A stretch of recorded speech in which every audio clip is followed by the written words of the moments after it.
In today's video, we are going to show you how to change your location in Mozilla Firefox, which is useful if a website is showing content based on your location or if you want more control over your privacy. Let's begin. Now open Firefox and go to the top right corner where you can see the three horizontal lines, and then hover to the settings. Now in the left side area of the navigation, I want you to click the Privacy and Security. Hover down below where you can see the Permissions section. Right here. Now all I have to do is very simple.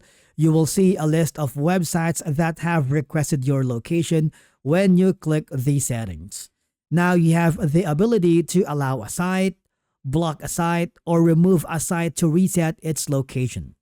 For example, if you want to search a website right here, now you can simply check the box here to block new requests asking to access your location. All right.